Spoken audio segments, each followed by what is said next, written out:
kung ano man. Anyway, siguro Pinagdadaanan naman yan. Oo. Parang may babalta ka about Enrique Hill na parang magsasyak ang buong mundo na ano kaya yan? Actually, di ba sa mga TikTok nakalagay may announcement daw si may announce daw si Enrique Hill. Ayon sa aking reliable source, ito mga friendship sa Marisol Academy nyo lang unang maririnig at mapapunto scope ng Marisol Academy. Si Enrique Hill ay nakipag-meeting di umano sa bahay ni Miss Annette Gozon. Ah, yung big boss ng executive ng GMA? Yes! Yes.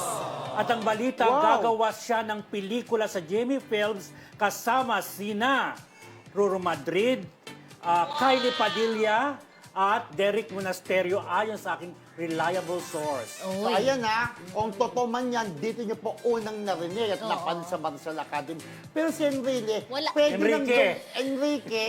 Enrique? Ano to?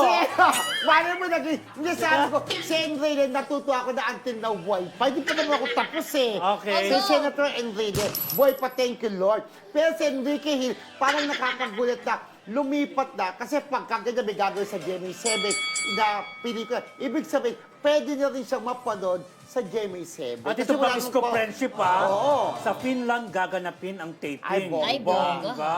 Parang ano Diba? Enrique Hill sa Finland gagawa ng pelikula sa GMA Films. Yan. Yan, abang-abang po ninyo kung yan ang announcement Oo. Ayan po, pero di ba, wala na si Liza sa ABS-CBN ko.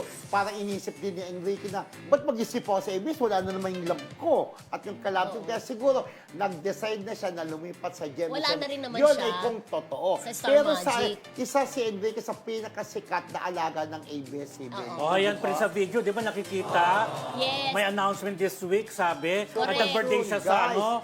sa bang lugar yung pinag-birthdayhan niya? Pampanga Ayan ba yung yan? namigay siya ng mga pagkain sa mga Oo, bata. saan ba yun? Oo, Oo, sa Pampanga. Pampanga. Pampanga ba yan o Bataan? Ano ba? Pero Ayun siguro na. yan na rin ang desisyon nila ng bago niyang manager na si Ranvel Rufino. Ay, diba? iba na rin yung manager. Oh, iba na rin ang kanyang manager. So, Hindi expect si na Papa natin, O? pag nag-iba na yung manager mo, parang iba na rin Yung ang comeback, let's tatahakin. go, Enrique. Oo, Ayan, may wow, comeback. comeback. So, Abangan niyo po. malinaw na rin ko sa Jimmy Films. Ang kasunod doon, serye sa Jimmy.